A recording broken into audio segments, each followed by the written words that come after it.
Hello friends, welcome to law excellence IAS academy. ఈరోజు మనం weekly రౌండప్లో భాగంగా జనవరి 21 టు 27 వరకు జరిగినటువంటి ఇంపార్టెంట్ ఇష్యూస్ని డిస్కషన్ చేయడం జరుగుతుంది. సో ఇందులో భాగంగా మొట్టమొదటగా న్యూస్లో ఉన్నటువంటి శ్రీ రంగనాథ స్వామి టెంపుల్. ఏంటి ఈ శ్రీ రంగనాథ స్వామి టెంపుల్ న్యూస్లో ఉండడానికి కారణం అంటే ప్రైమ్ మినిస్టర్ మోడీ ఈ టెంపుల్ని విజిట్ చేయడం జరిగింది. సో ఇంతకుముందు చూసుకున్నట్టుగానే రంగనాథ స్వామి టెంపుల్ కాకుండానే ప్రీవియస్ వీక్లో మనకు లేపాక్షి టెంపుల్ని ప్రైమ్ మినిస్టర్ విజిట్ చేశారు. గురువాయూర్ టెంపుల్ని కూడా విజిట్ చేయడం జరిగింది. అంటే టెంపుల్ని విజిట్ చేసేటప్పుడు ప్రైమ్ మినిస్టర్ ఆ యొక్క టెంపుల్స్ గురించి ఎక్కువగా ప్రిలిమ్స్లో అడిగే ఛాన్స్ ఉంది. సో ఇందులో భాగంగా శ్రీ రంగనాథ స్వామి టెంపుల్ ఎక్కడ ఉంది, అక్కడ ఉన్నటువంటి డైటీ ఏంటి, ఆ టెంపుల్ యొక్క ఆర్కిటెక్చర్ ఏంటి అనేది ఒకసారి తెలుసుకుందాం. సో ఇందులో భాగంగా లొకేషన్ అనేది ఈ టెంపుల్ మేజర్ ఒక ఐలాండ్ అంటే శ్రీరంగం అనే ఒక ఐలాండ్లో లొకేట్ అయి ఉంది. సో ఈ యొక్క ఐలాండ్ అనేది రెండు రివర్స్కి అంటే Kaveri at the same time Kollidam రివర్కి మధ్యన ఉన్నటువంటి ఐలాండ్ ఈ శ్రీరంగం అనేది.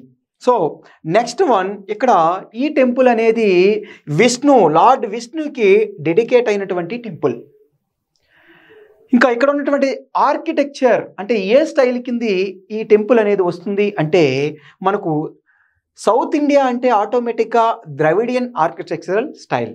సో అంటే ఇక్కడ మనం ఒకసారి టెంపుల్ చూసుకుంటే ఈ స్టైల్ అనేది స్టెప్ బై స్టెప్ అంటే టెంపుల్ అనేది కన్స్ట్రక్షన్ ఇలా ఉంటుంది ఎప్పుడైనా కూడా. సో గర్భగృహం నుండి మనం ఆర్కిటెక్చర్ స్టైల్ చూసుకుంటే స్టెప్ బై స్టెప్ అనేది విమానం ఎలా ఉంటుంది.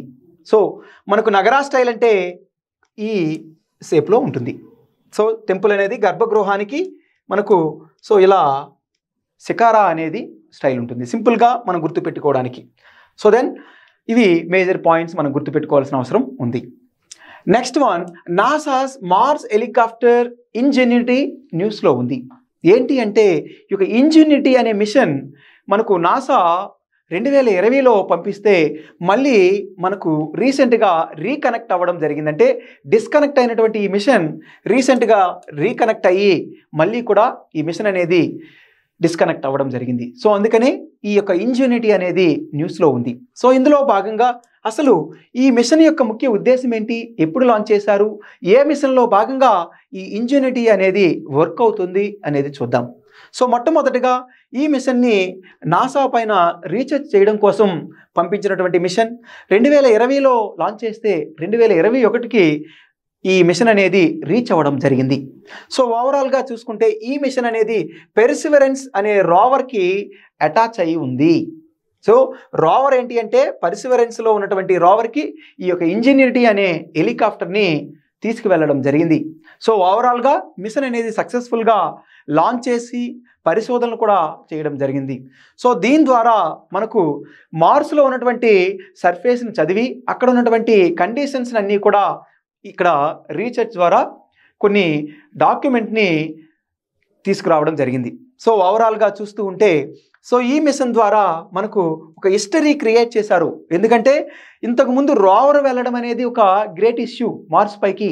ఇప్పుడు ఈ మనకు ఈ ఫ్లైట్ అనేది అంటే మొట్టమొదటిగా హెలికాప్టర్ అక్కడికి వెళ్ళి మిషన్ అనేది సక్సెస్ఫుల్గా అక్కడ వర్క్ అవ్వడం అంటే ఒక వన్ ఆఫ్ ద గ్రేటెస్ట్ అచీవ్మెంట్గా మొట్టమొదటి మిషన్గా కూడా గుర్తించడం జరిగింది.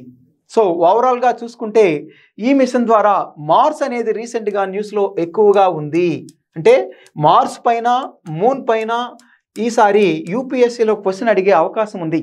అంటే ఓవరాల్గా స్పేస్ ఎక్స్ప్లోరేషన్ మిషన్లో భాగంగా మన యొక్క ఎర్త్ ప్లానెటే కాకుండా ఎక్కడెక్కడైతే సిమిలర్ ఫీచర్స్ ఉండి అవకాశం వాటర్కి యొక్క లివింగ్ క్రియేచర్స్కి అవకాశం ఉందో ఆ యొక్క ఏరియాస్ని మనం ఈ యొక్క ఎర్త్ ప్లానెట్ నుండి మిషన్స్ని ఎక్స్ప్లోరేషన్ చేయడం జరుగుతుంది. సో అందుకని ఈ యొక్క రెండు ఈ యొక్క ఎక్స్ప్లోరేషన్ మిషన్స్ అనేవి ఏ అయితే కంట్రీస్ మనకు నాసా అయినా లేకపోతే జాక్సా అయినా ఇండియా యొక్క ఇస్రో అయినా మిషన్స్ లాంచ్ చేస్తున్నారో ఓవరాల్గా నోట్ చేసుకోవాల్సిన అవసరం ఉంది.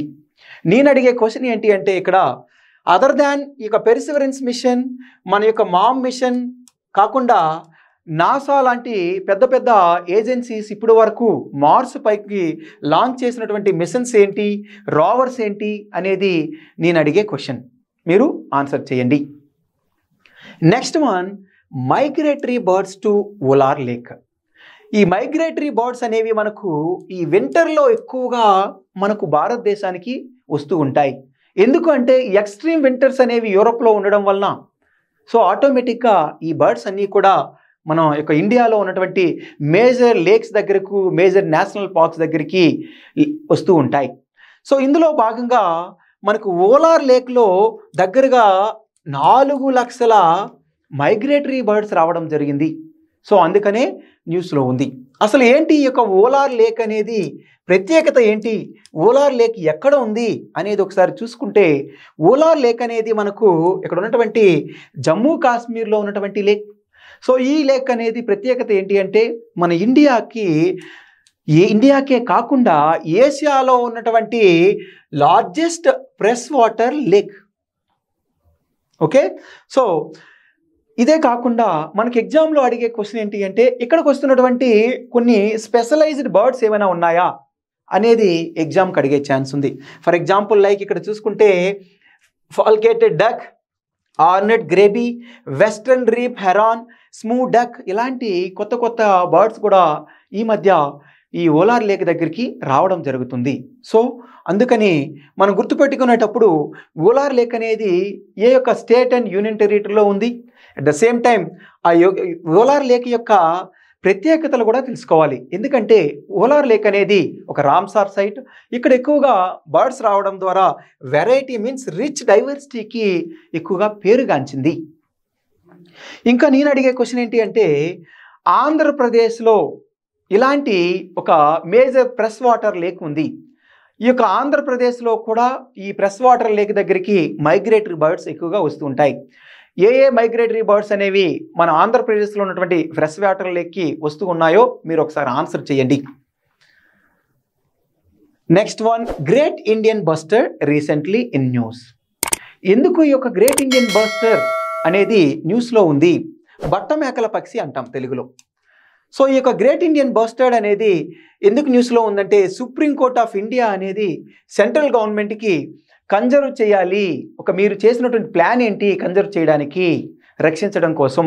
ఎందుకంటే గ్రేట్ ఇండియన్ బస్టర్డ్ అనేది క్రిటికల్లీ ఎండేంజర్డ్ స్పీసీస్. అంటే క్రిటికల్లీ ఎండేంజర్డ్ అంటే ఆల్మోస్ట్ అంతరించిపోయే స్థితిలో ఉన్నాయి. అంటే దగ్గరగా 100 నుండి 150 మాత్రమే ఉన్నాయి ఈ స్పీసీస్. అందుకనే కాపాడాలి, దానికి సెంట్రల్ గవర్నమెంట్ మీరు ఏ ప్లాన్స్ వేశారో ఒకసారి నాకు చెప్పండి అని సుప్రీంకోర్టు అనేది సెంటర్కి అడగడం జరిగింది. అందుకనే న్యూస్లో ఉంది. సో ఇక్కడ చూసుకుంటే గ్రేట్ ఇండియన్ బస్టర్డ్ అనేది మేజర్గా Rajasthan, at the same time ఆంధ్రప్రదేశ్లో కూడా ఎక్కువగా కనిపిస్తూ ఉంటాయి. ఈ గ్రేట్ ఇండియన్ బస్టర్డ్ మేజర్గా గ్రాస్ ల్యాండ్స్లో, స్క్రబ్ ల్యాండ్లో ఎక్కువగా కనిపిస్తూ ఉంటాయి. మేజర్గా గ్రాస్ ల్యాండ్స్ అండ్ స్క్రబ్ ల్యాండ్లో ఎక్కువగా కనిపిస్తాయి. రాజస్థాన్లో మనకు తెలుసు అక్కడ ఉన్నటువంటి కండిషన్స్ గ్రాస్ ల్యాండ్స్. అదేవిధంగా మనకు ఆంధ్రప్రదేశ్లో ఏ నేషనల్ పార్క్లో, ఏ వైల్డ్ లైఫ్ శాంక్చురీలో ఈ గ్రేట్ ఇండియన్ బస్టర్డ్ అనేది కనిపిస్తాయో మీరు ఒకసారి ఆన్సర్ చేయండి. జనరల్గా ఈ గ్రేట్ ఇండియన్ బస్టర్డ్ అనేది ఒక పెద్ద పక్షి. ఈ పక్షి చూస్తూ ఉంటే చూడండి, ఒకసారి అబ్జర్వ్ చేస్తే ఎంత పొడవుగా ఉంటుందో. ఈ యొక్క కాలు కూడా ఒక ఆస్ట్రిచ్లా ఉంటుంది. మీరు ఒక నేషనల్ పార్క్స్, జూ పార్క్స్లో చూస్తే ఆస్ట్రిచ్ని చూస్తే ఆల్మోస్ట్ ఇలానే ఉంటాయి. హైదరాబాద్లో ఉన్నటువంటి జూ పార్క్లో కూడా మనకు ఈ great Indian bustard and ostrich పక్షులు కూడా మనకు కనిపిస్తాయి. ఒకసారి చూస్తే మీకు ఐడియా వస్తుంది. ఎందుకంటే యూపీఎస్సిలో మనకు స్పీసీస్ ఇన్ న్యూస్ అంటారు. స్పీసీస్ ఇన్ న్యూస్ అంటే మనకున్నటువంటి మేజర్ క్రిటికల్లీ ఎండేంజర్డ్ స్పీసీస్ని ఎక్కువగా అడుగుతూ ఉంటారు. సో అందుకనే క్రిటికల్లీ ఎండేంజర్డ్ స్పీసీస్ని ఎక్కువగా ఫోకస్ చేయాల్సిన అవసరం ఉంది. సో ఎందుకంటే ఇక్కడ మనకున్నటువంటి గ్రేట్ ఇండియన్ బస్టర్డ్ అనేది క్రిటికల్లీ ఎండేంజర్డ్. ఎప్పుడైతే క్రిటికల్లీ ఎండేంజర్డ్ అంటే ఆటోమేటిక్గా వైల్డ్ లైఫ్ ప్రొటెక్షన్ యాక్ట్లో ఉన్నటువంటి షెడ్యూల్ 1లో కింద వస్తుంది. అట్ ద సేమ్ టైం సైట్స్లో కూడా అపెండిక్స్ 1లో ఉంటుంది. అంటే ఎక్కువ ప్రొటెక్షన్ కావాలి, ఎక్కువ కన్జర్వేషన్ మెజర్స్ చెయ్యాలి అనేది దీని ద్వారా అర్థమవుతుంది. సో నేను అడిగే క్వశ్చన్ ఏంటి అంటే, మనకు critically endangered species as per IUCN at the same time ministry of environment and forest and climate change ద్వారా మనకు క్రిటికల్లీ ఎండేంజర్డ్ స్పీసీస్ ఇండియాలో ఎన్ని ఉన్నాయి, బర్డ్స్ అండ్ మమ్మల్స్ అన్నీ కలిపి, రెప్టైల్స్ అంతా కలిపి ఎన్ని క్రిటికల్లీ ఎండేంజర్డ్ స్పీసీస్ ఉన్నాయి మీరు ఒకసారి ఆన్సర్ చేయండి. At the same time major critically endangered species ఏంటో మీకు తెలిసినటువంటి స్పీసీస్ని కూడా మీరు ఒకసారి పోస్ట్ చేయండి. ఎందుకంటే ఈ యొక్క స్పీసీస్ పైన మీరు ఎక్కువగా ఇన్వెస్ట్ చేయాలి టైం. ఎగ్జామ్లో ప్రీవియస్ క్వశ్చన్లో కూడా అడిగారు ఎక్కువగా. ఈవెన్ గ్రేట్ ఇండియన్ బస్టర్డ్ అనేది ఒక previous year question. Havisure vaccine recently in news. అంటే హ్యావిసూర్ అనే వ్యాక్సిన్ రీసెంట్లీ న్యూస్లో ఉండడానికి కారణం ఏంటి అంటే, ఇక్కడ మొట్టమొదటగా ఈ యొక్క హ్యావిసూర్ అనేది మనకు హెపటైటిస్ ఏకి వ్యాక్సిన్ని క్రియేట్ చేయడం జరిగింది.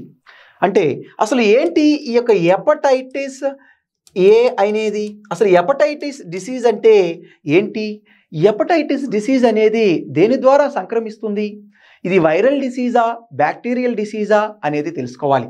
అంటే ఒక డిసీజ్ అనేది న్యూస్లో ఉన్నా, ఒక డిసీజ్కి వ్యాక్సిన్ క్రియేట్ చేసినా, అప్పుడు మనం ఓవరాల్గా ఆ యొక్క డిసీజ్ని గురించి క్లియర్గా తెలుసుకుంటే మనకు ప్రిలిమ్స్ పాయింట్ ఆఫ్ వ్యూలో చాలా యూస్ఫుల్ ఉంటుంది.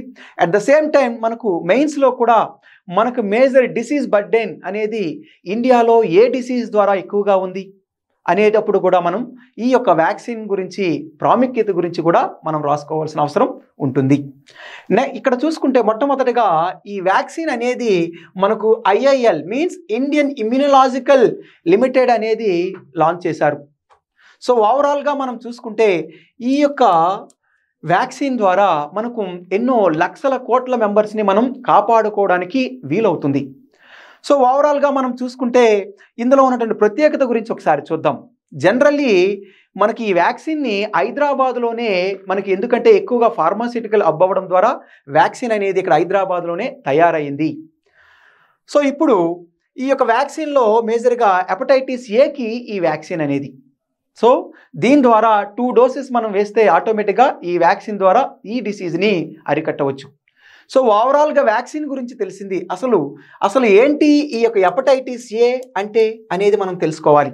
బ్యాక్గ్రౌండ్లో భాగంగా జనరల్లీ హెపటైటిస్ ఏ అనేది, హెపటైటిస్ అంటేనే ఒక లివర్ ఇన్ఫ్లమేషన్, అంటే వాటర్ ద్వారా, కంటామినేటెడ్ వాటర్ ద్వారా లివర్కి ఎఫెక్ట్ అయ్యే డిసీజ్ ఏంటి అంటే ఈ యొక్క హెపటైటిస్.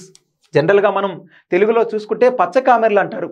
సో ఈ పచ్చకామెర్లు అనేవి జనరల్గా టైప్స్ ఉంటాయి, దాని యొక్క ఇంపాక్ట్ బట్టి మనం టైప్స్ ఉంటాయి. Like hepatitis A, B, C, D, E లాంటి టైప్స్ ఉన్నాయి.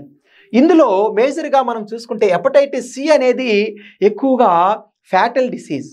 సో ఇప్పుడు మనం హెపటైటిస్ ఏ అనే దానికి మనం వ్యాక్సిన్ కనుక్కున్నాం, ఈ యొక్క వ్యాక్సిన్. సో ఓవరాల్గా మనం చూసుకుంటే హెపటైటిస్ బికి కూడా ఆల్రెడీ వ్యాక్సిన్ ఉంది. ఇవి major important prelims point of వ్యూలో గుర్తుపెట్టుకోవాల్సినటువంటి ఫ్యాక్ట్స్. సో ఓవరాల్గా ఈ డిసీజ్ అనేది వైరల్ డిసీజ్, ఇన్ఫ్లమేటెడ్ టు మనకు లివర్కి ఇన్ఫ్లమేషన్ అనేది ఇంపాక్ట్ అవుతుంది. మేజర్ కారణం ఏంటి అంటే ఫుడ్ అండ్ వాటర్ కంటామినేషన్. అసలు ఎందుకు ఇండియాలోనే ఎక్కువగా ఈ డిసీజ్ ఉంది అనేది తెలుసుకోవాలి. అంటే మన ఇండియాలో మనం చూసుకుంటే more than 70% of the India అంతా కూడా అంటే contaminated water means tapped connected water లేదు, కంటామినేటెడ్ వాటర్నే యూజ్ చేస్తున్నామని మనకు ఈ యొక్క సెంట్రల్ గవర్నమెంట్ రిపోర్ట్స్ ద్వారా తెలుస్తూ ఉంది. అంటే ఈ డిసీజ్ ఎక్కువ రావడానికి కారణమే ఈ కంటామినేటెడ్ వాటర్. ఇప్పుడు ఈ యొక్క వ్యాక్సిన్ ద్వారా ఎన్నో లక్షల మెంబర్స్ని కాపాడుకోవచ్చు. దీని ద్వారా మనకు సస్టైనబుల్ డెవలప్మెంట్ గోల్స్ని కూడా మనం అచీవ్ చేయడానికి అవకాశం ఉంది. అంటే ఇవన్నీ కూడా మెయిన్స్లో మీరు ఆన్సర్ రాసేటప్పుడు ఉపయోగపడతాయి ఈ పాయింట్స్ అన్నీ కూడా. సో ఓవరాల్గా ఈ ప్రిలిమ్స్ ఫ్యాక్ట్స్ మీరంతా కూడా గుర్తుపెట్టుకోవాలి. ఎందుకంటే మనకు రీసెంట్గా మనం చూసుకుంటే చికెన్ గున్యాకి కూడా మనకు వ్యాక్సిన్ వచ్చింది. అట్ ద సేమ్ టైం మలేరియాకి కూడా వ్యాక్సిన్ రావడం జరిగింది. ఇంతకుముందు కూడా ఈ డిసీజ్కి వ్యాక్సిన్స్ లేవు. సో అందుకనే వ్యాక్సిన్ అనే కాన్సెప్ట్ చాలా చాలా ఇంపార్టెంట్, ఎగ్జామ్లో అడిగే ఛాన్స్ ఉంది. నేను అడిగే క్వశ్చన్ ఏంటంటే రీసెంట్గా చికెన్ గున్యాకి వచ్చినటువంటి వ్యాక్సిన్ ఏంటి, మలేరియాకి వచ్చినటువంటి వ్యాక్సిన్ ఏంటి అనేది మీరు ఆన్సర్ చేయండి. Next one, UN secretary generals call for global governance reforms in G77. అసలు ఈ G77 అనేది ఇన్స్టిట్యూషన్ అసలు ఎవరు ఉంటారు ఇందులో, ఈ యొక్క ఇన్స్టిట్యూషన్ యొక్క ముఖ్య ఉద్దేశం ఏంటి, ఎందుకు ఈ యొక్క యుఎన్ సెక్రటరీ జనరల్ ఈ గ్లోబల్ రిఫార్మ్స్ తీసుకురావాలి ఈ యొక్క G77 ద్వారా ఎందుకు చెప్పారు అనేది మనం ఒకసారి డిస్కషన్ చేయడం జరుగుతుంది. జనరల్లీ ఈ యొక్క G77 సమ్మిట్ అనేది మనకు ఇప్పుడు జరుగుతూ ఉంది, థర్డ్ సమ్మిట్. సో అందుకనే న్యూస్లో ఉంది G77 అనే ఆర్గనైజేషన్. సో ఇందులో పాయింట్స్ మనం ఒకసారి చూసుకుంటే, ఇప్పుడు జరుగుతున్నటువంటి సమ్మిట్ అనేది G77+ చైనా అనే ట్యాగ్తో జరుగుతుంది. అంటే G77+ చైనా అనేది ఇందులో ఒక ఇంక్లూడ్ అయి ఉంది అనేది తెలియజేస్తూ ఉంది. జనరల్గా ఈ యొక్క G77 అనేది ఎక్కువగా న్యూస్లో కనిపించట్లేదు. కాకపోతే ఈ G77 అనే ఆర్గనైజేషన్ థర్డ్ వరల్డ్ కంట్రీస్కి, అదేవిధంగా డెవలపింగ్ కంట్రీస్కి ఎక్కువగా మనకు రోల్ అనేది ఉంటుంది. సో అందుకనే G77 అనేది చాలా చాలా ఇంపార్టెంట్. అంటే voices of the third world countries, voices of the developing కంట్రీస్కి ఈ యొక్క ఇన్స్టిట్యూషన్ ఎంతోగానో ఉపయోగపడుతుంది. అంటే మనకు గ్లోబల్ లెవెల్లో రిఫార్మ్స్ కావాలి అంటే ఇక్కడ G77లో మనం రిఫార్మ్స్ తీసుకొస్తే ఆటోమేటిక్గా global level governance, trade, investment, finance and migration and climate చేంజ్లో ఎన్నో మార్పులు తీసుకురావడానికి అవకాశం ఉంది అనేది ఈ యొక్క ఇన్స్టిట్యూషన్ ద్వారా ఈ యుఎన్ సెక్రటరీ జనరల్ అతని యొక్క వాయిస్ అనేది తెలియజేయడం జరిగింది.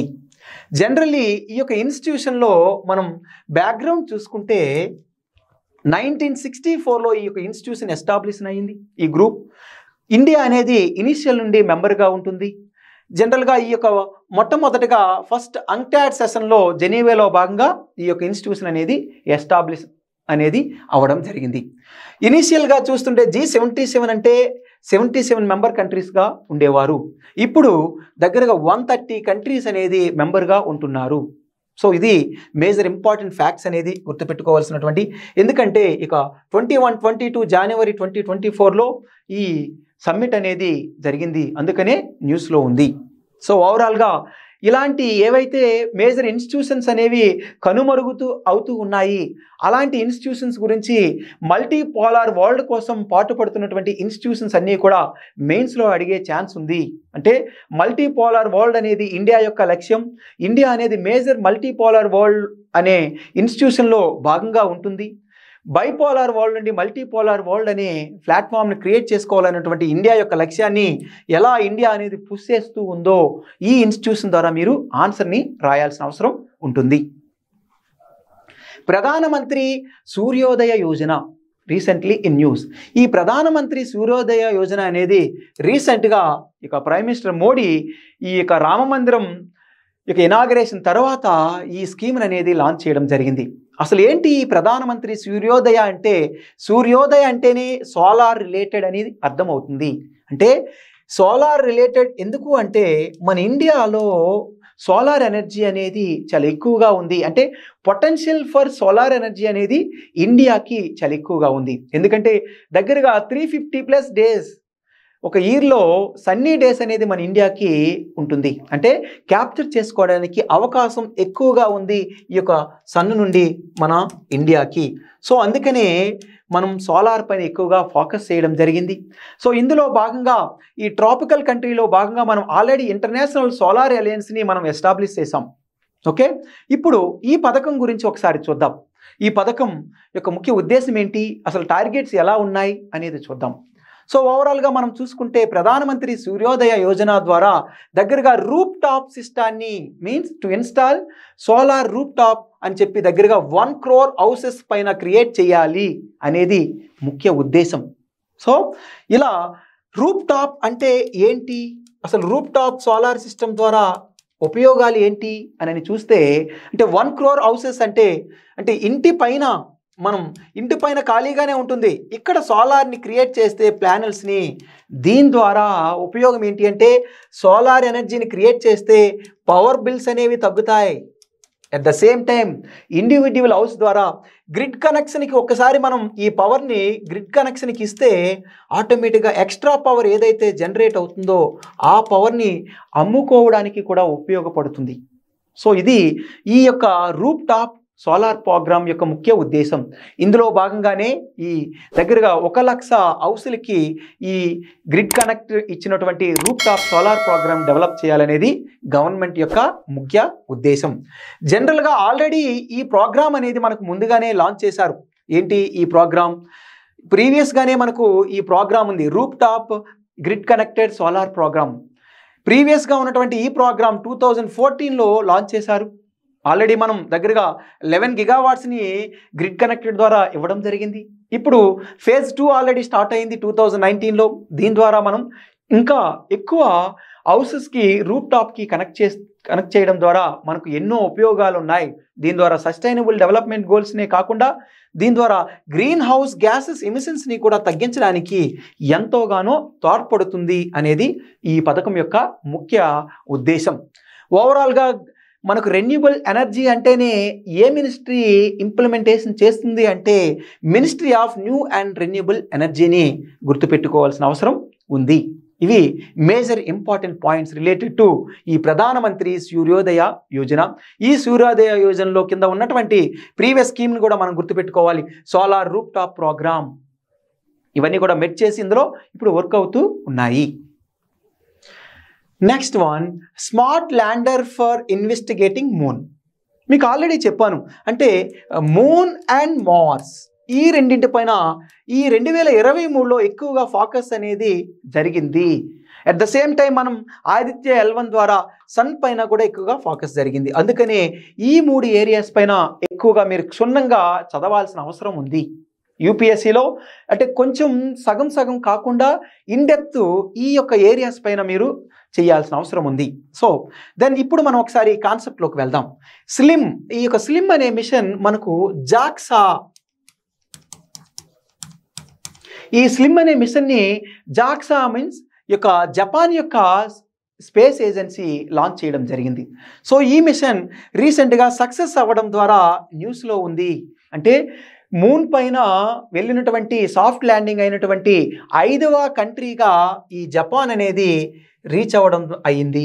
సో అందుకనే న్యూస్లో ఉందంటే ఇప్పటి వరకు కూడా ప్రీవియస్గా ఉన్నటువంటి 4 దేశాలు ఏంటి అంటే India, USA, Russia and China అనేది ఇంతకుముందు ఈ సాఫ్ట్ ల్యాండింగ్ అయినటువంటి కంట్రీస్గా పేరు పొందాయి. సో ఇది ఈ యొక్క స్లిమ్ యొక్క మేజర్ పాయింట్స్. సో స్లిమ్ యొక్క కొన్ని ఫీచర్స్ చూద్దాం ఏంటి అనేది. ఈ స్లిమ్ అంటే ఈ పదంలోనే ఉంది. అంటే ఈ స్లిమ్ ప్రోగ్రామ్ యొక్క ముఖ్య ఉద్దేశం ఏంటి అంటే ఒక డైరెక్ట్గా ప్రిసైజ్డ్ ఫామ్లోకి వెళ్ళాలి. అంటే ఈ యొక్క ఎర్త్ ప్లానెట్ అనుకుంటే ఎర్త్, ఇక్కడ ఉన్నటువంటి మూన్ అనేది శాటిలైట్స్. ఓకే, ఇక్కడికి పంపించినటువంటి ఈ మిషన్ వాళ్ళు టార్గెట్ పెట్టుకున్నటువంటి 100 మీటర్స్ లోపు ఈ ప్రోగ్రామ్ అంటే ఈ యొక్క మిషన్ లాంచ్ అవ్వాలి, అక్కడికి వెళ్ళి చేరుకోవాలి అనేదే ఈ స్లిమ్ యొక్క మేజర్ ఇంపార్టెంట్. అందుకనే ఈ యొక్క మిషన్ని మనం మూన్ స్నైపర్ అంటాం, ప్రిసైజ్గా వెళ్ళడం ద్వారా ఈ నిక్ నేమ్ పెట్టుకున్నారు. సో ఓవరాల్గా సక్సెస్ అయ్యింది. ఈ మిషన్ ద్వారా ఓవరాల్గా అక్కడ ఉన్నటువంటి కండిషన్స్ అంతా కూడా చదివి దాని ద్వారా పరిశోధనలు చేయడానికి ఎంతోగానో ఉపయోగపడుతుంది అనేది ఈ మిషన్ యొక్క ముఖ్య ఉద్దేశం. Next one, 19th NAM summit recently జరిగింది. ఏంటి ఈ NAM సమ్మిట్? NAM సమ్మిట్కి ఉన్నటువంటి బ్యాక్గ్రౌండ్ ఏంటి అనేది తెలుసుకుందాం. జనరల్గా NAM అంటేనే నాన్ అలైన్మెంట్ మూమెంట్ అని అర్థం. ఈ మూమెంట్ అనేది నాన్ అలైన్మెంట్ అంటే ఎవరి వైపు కలవకూడదు అనేదే ఈ సమ్మిట్ యొక్క ముఖ్య ఉద్దేశం. జనరల్లీ ఎవరి వైపు కలవకపోవడం ఏంటి అనేది మీకు డౌట్ రావచ్చు. జనరల్లీ నాన్ అలైన్మెంట్ అంటే మనకు World War II అయిన తర్వాత 2 బైపోలార్ వరల్డ్ అనేది జరిగింది. అంటే 2 గ్రూపులుగా ఫామ్ అయ్యాయి. ఒకటి USA అనేది ఒకవైపు, USSR అనేది ఒకవైపు. అంటే దీని ద్వారా ఈ 2 దేశాల యొక్క గొడవ ఈ ప్రపంచ దేశాలకి పాకడం జరిగింది. దీనిలో ఏ దేశాలు అనేవి USSRకి సపోర్ట్ చేస్తున్నాయి, ఏ దేశాలు USA సపోర్ట్ చేస్తున్నాయని 2 గ్రూపులుగా ఫామ్ అవ్వడం జరిగింది. సో ఇందులో భాగంగా ఈ రెండు గ్రూపుల్లో ఉండి ఈ చిన్న దేశాలు అనేవి బాధలు పడడం అనేది జరిగింది ఎక్కువగా. అంటే ఎవరి వైపు వెళ్ళాలి అనేది డైలమా. ఇదే టైంలో తరుణంలో మన యొక్క previous prime minister Jawahar Lal Nehru, అదేవిధంగా ఆఫ్రికా కంట్రీలో ఉన్నటువంటి ప్రైమ్ మినిస్టర్, ప్రెసిడెంట్ అందరూ కలిపి లాంచ్ చేసినటువంటి ఈ యొక్క సమ్మిటే నామ్ అనే ఒక ఆర్గనైజేషన్. సో ఈ యొక్క ఇన్స్టిట్యూషన్ ద్వారా మనకు ఈ థర్డ్ వరల్డ్ కంట్రీస్, అదేవిధంగా డెవలపింగ్ కంట్రీస్ అంతా కూడా ఒక గ్రూప్గా ఫామ్ అయ్యాయి. సో అలానే ఫామ్ అయినటువంటి ఇన్స్టిట్యూషనే నామ్. సో ఇప్పుడు ఎందుకు న్యూస్లో ఉందంటే 19th నామ్ సమ్మిట్ అనేది జరుగుతుంది. ఎక్కడ జరుగుతుందంటే ఉగండాలో జరుగుతుంది. ఈ పాయింట్ని గుర్తుపెట్టుకోవాలి. ఈ యొక్క సమ్మిట్ అనేది 3 yearsకి ఒకసారి జరుగుతుంది. 3 yearsలో భాగంగా చైర్మన్షిప్ కూడా 3 yearsకి అజ్యూమ్ చేస్తారు. ఎవరు? ఇప్పుడు ఉగండా. సో 2023 నుండి 27 వరకు కూడా ఈ దేశమే ఈ యొక్క పవర్ అనేది చైర్మన్షిప్గా అజ్యూమ్ చేయడం జరుగుతుంది. సో ఇక్కడ ఉన్నటువంటి థీమ్ కొన్ని ఎగ్జామ్స్కి అడిగే ఛాన్స్ ఉంది, గ్రూప్ ఏ అండ్ గ్రూప్ బికి. So deepening cooperation for shared global affluence అనేది ఈ యొక్క ఇన్స్టిట్యూషన్ యొక్క థీమ్గా మనం చూడవచ్చు. సో నెక్స్ట్ వన్, అసలు ఏంటి ఈ యొక్క 19th నామ్ సమ్మిట్లో జరిగినటువంటి మేజర్ అవుట్కమ్స్? జనరల్గా ఇక్కడ ఈ సమ్మిట్లో డిస్కషన్స్ అనేది ఇజ్రాయిల్ హమాస్ కాన్ఫ్లిక్ట్ పైన ఎక్కువ డిస్కషన్ జరిగాయి. ఇండియాస్ ఇనిషియేటివ్స్ ఏవేవి చేస్తున్నాయి వాటిపైన కూడా, విశ్వమిత్ర పైన డిస్కషన్ జరిగింది. నెక్స్ట్ వన్ గ్లోబల్ పాలిటిక్స్, అంటే ఓవరాల్ టార్గెట్ ఏంటి అంటే బైపోలార్ కాదు మాది, మల్టీపోలార్ వరల్డ్. అంటే అందరికీ వాయిస్ని రెస్పెక్ట్ చేయాలి, అందరి యొక్క ఇంట్రెస్ట్ని, కామన్ ఇంట్రెస్ట్ని సపోర్ట్ చేయాలి అనేది ఈ యొక్క నామ్ సమ్మిట్ యొక్క ముఖ్య ఉద్దేశంగా కూడా తెలియజేయడం జరిగింది. ఒకసారి బ్యాక్గ్రౌండ్లో ఉన్నటువంటి ఫ్యాక్ట్స్ని ఒకసారి చూద్దాం. ఏంటి ఉన్నాయి ఈ ఫ్యాక్ట్స్ ఈ యొక్క నామ్లో ఉన్నటువంటి? జనరల్లీ 1961లో ఎస్టాబ్లిష్ అయింది. ఇక్కడ దగ్గరగా కంట్రీస్ అనేవి 120 మెంబర్స్ ఉన్నాయి. ఇక్కడ ఇప్పుడు అబ్జర్వర్ కంట్రీస్ అనే దగ్గరగా 15 కంట్రీస్ అండ్ 10 ఆర్గనైజేషన్స్ అనేవి ఉన్నాయి.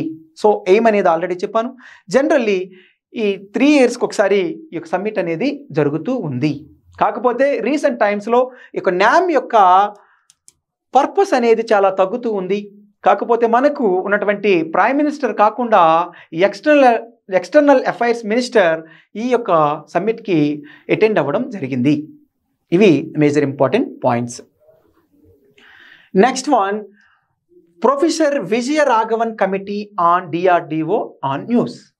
ఈ ప్రొఫెసర్ విజయ రాఘవన్ కమిటీ రీసెంట్గా మనకు ఈ DRDO పైన ఉన్నటువంటి రిఫార్మ్స్ తీసుకురావాలి అని ఈ రికమెండేషన్ అనేది కొన్ని చేయడం జరిగింది. అందులో ఉన్నటువంటి మేజర్ ఇంపార్టెంట్ పాయింట్స్ని ఒకసారి చూద్దాం.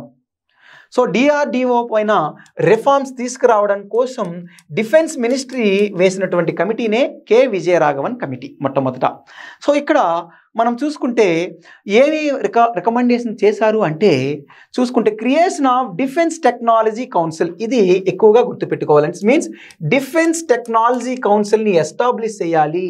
దీని ద్వారా ఓవరాల్గా ఒక మానిటరింగ్కి, అదేవిధంగా అడ్మినిస్ట్రేషన్కి ఒక క్లియర్గా ఆర్గనైజేషన్ ఉంటుంది అనేది ఈ యొక్క కమిటీ యొక్క ముఖ్య ఉద్దేశం. అంటే ఏంటి ఈ యొక్క డిఫెన్స్ టెక్నాలజీ కౌన్సిల్ చూద్దాం ఒకసారి.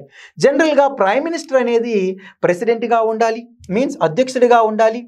సో నెక్స్ట్ వన్ మనకు చూసుకుంటే ఆర్గనైజేషన్ అనేది హైరార్కీ. నెక్స్ట్ వన్ చూసుకుంటే మినిస్ట్రీ ఆఫ్ డిఫెన్స్, అదేవిధంగా సెక్యూరిటీ అడ్వైజర్స్ ఎవరైతే ఉన్నారో ఇప్పుడు ఉన్నటువంటి సెక్యూరిటీ అడ్వైజర్స్ అజిత్ దోవల్ లాంటి వాళ్ళు వైస్ చైర్మన్గా ఉండాలి అనేది మేజర్ యొక్క కమిటీ యొక్క ముఖ్య ఉద్దేశం, defence technology council. Next one, establishment of department of science, defence science technology and innovation, DDSTI అనే ఒక ఆర్గనైజేషన్ కూడా ఎస్టాబ్లిష్ చేయాలి. ఎందుకు అంటే డిఫెన్స్ సైన్స్ టెక్నాలజీ ఇన్నోవేషన్ అంటే మనకు ఇక్కడ ఉన్నటువంటి R&Dని ప్రమోట్ చేయడానికి ఒక సెపరేట్ బాడీ ఉంటే ఓన్లీ R&D పైన వర్క్ చేయడానికి, అంటే స్టార్టప్ని ఈ యొక్క డిఫెన్స్లో ప్రమోట్ చేయడానికి ఉపయోగపడుతుందని ఈ యొక్క సజెషన్ కూడా ఈ కమిటీ ఇవ్వడం జరిగింది. నెక్స్ట్ వన్, మనకు DRDO లెవెల్లో ఉన్నటువంటి ల్యాబొరేటరీస్ దగ్గరగా 41 ల్యాబొరేటరీస్ ఉన్నాయి. ఈ ల్యాబొరేటరీస్ అన్నీ కూడా దగ్గరగా 20 ల్యాబొరేటరీస్గా తగ్గించి నేషనల్ ల్యాబొరేటరీస్ పేరుతో ఈ ల్యాబొరేటరీస్ని ఐ ఎడ్జ్ టెక్నాలజీస్తో డెవలప్ చేయాలి అనేది కూడా ఈ యొక్క ఈ K. విజయరాఘవన్ కమిటీ యొక్క ముఖ్య రికమెండేషన్స్గా ఇవ్వడం జరిగింది. మనకు ప్రిలిమ్స్ యాజ్ వెల్ యాజ్ మెయిన్స్లో కూడా చాలా చాలా ఇంపార్టెంట్ ఈ యొక్క డిఆర్డిఓ. ఎందుకంటే మిజైల్స్ అంటేనే మనకు తయారు చేస్తున్నటువంటి మేజర్ ప్రెస్టీజియస్ ఆర్గనైజేషన్గా డిఆర్డిఓకి పేరు ఉంది. మీరు ఏ మిజైల్ తీసుకున్నా కూడా డిఆర్డిఓనే మ్యాక్సిమం తయారు చేస్తూ ఉంటుంది. సో అందుకని డిఆర్డిఓ పైన ఫోకస్ చేయాల్సిన అవసరం ఉంది. సో మనకు శాటిలైట్స్ అంటే ఇస్రోలో కూడా మనం ప్రైవేటైజేషన్ తీసుకొచ్చాం, రిఫార్మ్స్ తీసుకొస్తూ ఉన్నాం. ఇక్కడ కూడా డిఆర్డిఓలో కూడా రిఫార్మ్స్ తీసుకురావాలని చెప్పి ఈ యొక్క కమిటీ వేశారు. ఈ కమిటీలో రికమెండేషన్స్ కూడా ఈ విధంగా ఉన్నాయి. అయితే ఒకసారి ఓవర్ వ్యూ చూద్దాం. డిఆర్డిఓ అంటే ఏంటి? డిఆర్డిఓ అనేది మనకు డిఫెన్స్ ఆర్గనైజేషన్ మేజర్, ఢిల్లీలో ఉంది. మేజర్గా మనకు ఈ ఇన్స్టిట్యూషన్ 1958లో ఎస్టాబ్లిష్ అవ్వడం జరిగింది. దీని ద్వారా హైలీ ప్రిసైజ్డ్, హై అడ్వాన్స్డ్ మిజైల్స్ని డెవలప్ చేసి ఈ యొక్క మనకు ఉన్నటువంటి ఆర్మర్డ్ ఫోర్సెస్కి అన్నింటికి కూడా ప్రొవైడ్ చేయడమే ఈ ఇన్స్టిట్యూషన్ యొక్క ముఖ్య ఉద్దేశం. Vaibhav fellowship scheme recently in news. So ఈ మొట్టమొదటగా ఈ వైభవ్ ఫెలోషిప్ లాంచ్ చేసిన తర్వాత ఈ సంవత్సరం గాను 2023 గాను దగ్గరగా 75 సైంటిస్టులు అనేవాళ్ళు ఈ రీసెర్చ్లో భాగంగా సెలెక్ట్ అవ్వడం జరిగింది. ఏంటి ఈ యొక్క వైభవ్ ఫెలోషిప్ స్కీమ్ అంటే, ఎందుకు ఈ యొక్క స్కీమ్ అనేది ఒకసారి చూద్దాం. జనరల్గా ఈ యొక్క వైభవ్ ఫెలోషిప్ స్కీమ్ యొక్క ముఖ్య ఉద్దేశం ఏంటి అంటే, ఇండియన్ ఇన్స్టిట్యూషన్స్లో అంటే ఇండియన్ హయ్యర్ ఎడ్యుకేషనల్ ఇన్స్టిట్యూషన్స్లో ఈ యొక్క మనకు దగ్గర ఉన్నటువంటి ఎన్ఆర్ఐస్, ఓసిఐస్, మనకు ఇంకొన్నటువంటి పిఐఓస్ అంతా కూడా వచ్చి రీసెర్చ్ చేయాలి. అంటే వీ యొక్క మేజర్ సైంటిస్ట్ ఎవరైతే ఉన్నారో మన ఇండియన్ ఆరిజిన్ బేస్డ్ సైంటిస్ట్ అంతా కూడా మన హయ్యర్ ఎడ్యుకేషన్ ఇన్స్టిట్యూషన్లో రీసెర్చ్ చేస్తే మనకు టెక్నాలజీ పరంగా ఎన్నో మేజర్ అప్లికేషన్స్లో ఎంతగానో ఇన్స్టిట్యూషన్స్కి ఉపయోగపడతారు అనే ఈ ఫెలోషిప్ స్కీమ్ అనేది లాంచ్ చేయడం జరిగింది. అంటే ఫెలోషిప్ అంటే ఇక్కడ మనకి మానిటరీ బెనిఫిట్ అనేది ఇందులోకి ఎవరైతే సెలెక్ట్ అవుతారో వాళ్ళందరికీ కూడా ఇవ్వడం జరుగుతుంది. అంటే దీని ద్వారా కొలాబరేటివ్ ప్లాట్ఫామ్, కొలాబరేషన్ అంటే మన యొక్క ఇన్స్టిట్యూషన్లో ఈ యొక్క ఎన్ఆర్ఐస్, పిఐఓస్, ఓసిఐ యొక్క నాలెడ్జ్ని తీసుకొని మన ఇన్స్టిట్యూషన్ డెవలప్ చేయడానికి ఎంతోగానో ఉపయోగపడుతుంది. సో ఓవరాల్గా చూసుకుంటే ప్రిలిమ్స్ ఫ్యాక్ట్లో భాగంగా ministry of science and technology ఈ యొక్క ఇనిషియేషన్ని లాంచ్ చేశారు. ఈ ఇనిషియేషన్ ద్వారా మన ఇండియన్ డయాస్పోరాని యూజ్ చేసి దీని ద్వారా మనకు కొలాబరేటివ్ ద్వారా ఇండియన్ ఎడ్యుకేషనల్ ఇన్స్టిట్యూషన్ డెవలప్ చేస్తున్నాం. ఇది మేజర్ ఇంపార్టెన్స్. ఎక్కువగా ఇందులో ఉన్నటువంటి పాయింట్స్ చూసుకుంటే 18 ఏరియాస్లో ఫోకస్ చేస్తున్నాం. అంటే ఫోకస్ చేయడం అంటే క్వాంటమ్ టెక్నాలజీ, హెల్త్, ఫార్మస్యూటికల్స్ లాంటి ఏరియాస్ పైన ఎక్కువగా ఫోకస్ చేయడం జరుగుతుంది. సో ఇలానే మనకు వజ్రా అనే ఒక స్కీమ్ ఉంటుంది. వజ్రా స్కీమ్ యొక్క ముఖ్య ఉద్దేశం ఏంటి? సేమ్ డయాస్పోరా రిలేటెడ్ స్కీమ్ని. సో వజ్రా స్కీమ్ యొక్క ముఖ్య ఉద్దేశం ఏంటి? ఎప్పుడు ఈ యొక్క వజ్రా స్కీమ్ లాంచ్ చేశారో మీరు ఒకసారి ఆన్సర్ చేయండి. Next one, exercises in news. Recently military exercises, ఈ యొక్క మేజర్ ఎక్సర్సైజెస్లో భాగంగా ఎక్సర్సైజ్ కంజార్ అనేది న్యూస్లో ఉంది. Exercise cyclone, exercise desert knight అనేవి ఈ యొక్క రీసెంట్ న్యూస్లో ఉన్నాయి. ఏంటి, ఎవరెవరికి మధ్య ఎక్సర్సైజ్ కంజార్ జరుగుతుంది అంటే Kyrgyzstan and India. India కిర్గిస్తాన్ని Kanjar అంటారు. ఎక్కడ జరుగుతూ ఉంటుందంటే హిమాచల్ ప్రదేశ్లో ఈ యొక్క ఎక్సర్సైజ్ అనేది జరుగుతుంది. Next one, exercise cyclone, second edition of India Egypt. So India ఈజిప్ట్లో భాగంగా ఈ ఎక్సర్సైజ్ అనేది ఈజిప్ట్లో జరగబోతుంది, అందుకనే న్యూస్లో ఉంది. Next one more, desert knight అనే exercise Indian air forces conducted this exercise with French air ఫోర్స్తో కలిపి, అదేవిధంగా యుఏఈ ఎయిర్ ఫోర్స్తో కలిపి చేస్తున్నారు. డెజర్ట్ అంటేనే మనకు ఎక్కువగా గుర్తుపెట్టుకోవాలి మీరు, అంటే అరేబియన్ కంట్రీస్ మీన్స్ ఈ యొక్క గల్ఫ్ కంట్రీస్లో ఏదో కంట్రీ ఉంటుంది అని ఎలా గుర్తుపెట్టుకోవాలి మనం డెజర్ట్ నైట్ అంటే. So French air force, UAE air force with Indian air force, ఈ యొక్క 3 ఎక్సర్సైజుల్ని మనం మ్యాచింగ్లో అడిగే అవకాశం ఉంది. సో దీని ద్వారా ఇంటర్ ఆపరబిలిటీ పెరుగుతుంది. ఈ యొక్క 2 దేశాల మధ్య ఉన్నటువంటి స్టాండర్డ్ ఆపరేటింగ్ ప్రొసీజర్లో కూడా ఎంతోగానో స్టాండర్డ్ ఆపరేటింగ్ ప్రొసీజర్లో ఎంతోగానో ఉపయోగపడుతుంది. Padma awards in news, very very important. So అవార్డ్స్లో భాగంగా మనకు భారతరత్న ఆల్రెడీ ఇచ్చారు. నెక్స్ట్ వన్ మనకు ఈ పద్మ అవార్డ్స్ అనేది చాలా చాలా ఇంపార్టెంట్. సో పద్మ అవార్డ్స్ అనేది ఒకసారి స్ట్రక్చర్ చూసుకుంటే 2024లో భాగంగా ఓవరాల్గా పద్మ అవార్డ్స్ గురించి ఒకసారి బ్యాక్గ్రౌండ్ చూద్దాం. పద్మ అవార్డ్స్ అనేది second highest civilian awards after Bharat Ratna. ఈ పద్మ అవార్డ్స్ని మనకు 3 టైప్స్ ఉంటాయి పద్మ అవార్డ్స్లో భాగంగా. ఒకటి పద్మ విభూషణ్ అనేది, పద్మభూషణ్ అనేది, పద్మశ్రీ అనేది. ఈ 3 రకాలు ఉంటాయి. అంటే హైరార్కీ అనేది పద్మ విభూషణ్, పద్మభూషణ్ అండ్ పద్మశ్రీగా మనం గుర్తుపెట్టుకోవాలి. ఇది సెకండ్ హైయెస్ట్ సివిలియన్ అవార్డ్స్లో భాగంగా ఇవి ఇస్తారు. ఎందుకు ఇస్తారు అంటే మనకు ఈ యొక్క మన భారతదేశంలో మేజర్గా ఉన్నటువంటి ఈ పర్సనాలిటీస్ అంతా కూడా సొసైటీ కోసం ఆర్ట్, లిటరేచర్, ఇంజనీరింగ్, టెక్నాలజీ ఇలా వేరియస్ రంగాల్లో ఏ రంగాల్లో వాళ్ళు చేసినటువంటి కృషికి గాను భారతీయులో ఉన్నటువంటి మేజర్ మెంబర్స్కి అందరికీ కూడా, అదేవిధంగా భారతీయులే కాకుండా మిగతా అంటే ఇతర దేశాల్లో ఉండేవంటి వారికి కూడా ఈ అవార్డ్స్ అనేది ఇవ్వడం జరుగుతుంది. సో ఓవరాల్గా మనం చూసుకుంటే కొన్ని బ్యాక్గ్రౌండ్ ఫ్యాక్ట్స్ చూసుకుంటే ఒక ఇయర్కి గాను 120 కంటే ఎక్కువగా అవార్డ్స్ ఇవ్వకూడదు, ఫస్ట్ పాయింట్. కాకపోతే ఎక్స్క్లూడింగ్ చేసుకోవచ్చు, 120 కంటే ఎక్కువగా ఇవ్వచ్చు. కాకపోతే ఎవరిని యాడ్ చేసుకోవచ్చు అంటే ఫారినర్స్ని ఎక్స్క్లూడ్ చేయాలి.